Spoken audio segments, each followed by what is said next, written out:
We grew up two different places for one thing. I mean, we share the same father. I grew up on the west side of Compton in the neighborhood that we call Cedar Block. My grandparents been there since like the 50s. That's my mother's parents, you know, I mean, no relation to gang whatsoever.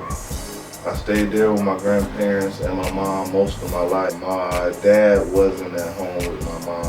Him and my mom broke up when I was about 2. I grew up in Cedar Block, about, maybe 12, 13 years old, got influenced in the streets and started running the streets, doing my stuff like that. My brother, on the other hand, he grew up in Santana Block.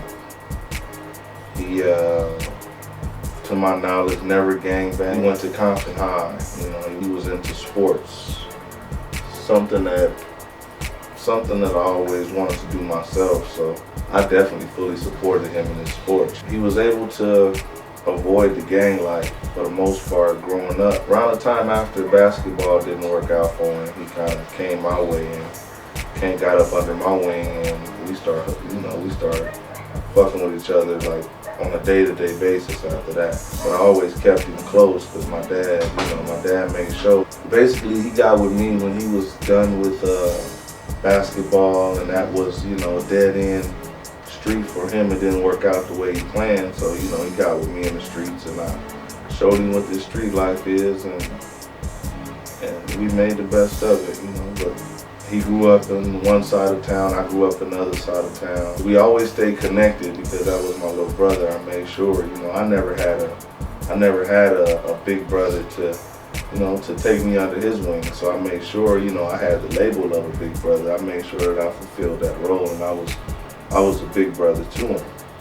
So that's how he grew up, that's how I grew up, and that's how we put it together.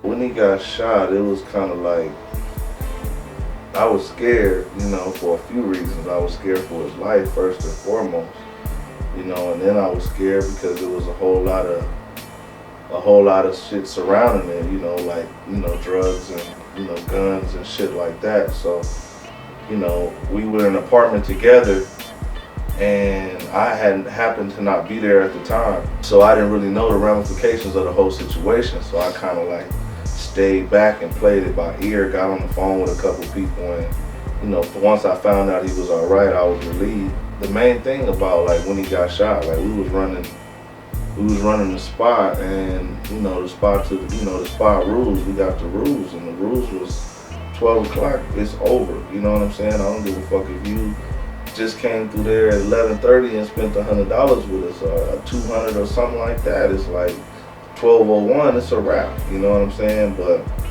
something in him made him open the door at about, from what I understand, 1 something in the morning. I can't, I really didn't understand, why he opened the door that time of night and how he let 2-3 dudes in the house like that. You know what I mean? For most part, the way I felt about when he got shot was, it was like my brother, and then his mom and my dad, they looked to me like it was, like I was responsible for it. And, it was like, I never influenced him in a negative way. It was always positive for me. I am what I am, and, that kind of stuff rubs off because it's kind of, where we from is cool, but it's not, I was never, pushing the negativity on him like that. So I definitely never wanted, I never been shot, so I definitely didn't see my little brother getting shot fucking with me. You know what I mean? But it hurt me a lot when it happened, but I'm glad, that he was okay. I was just glad he was fine.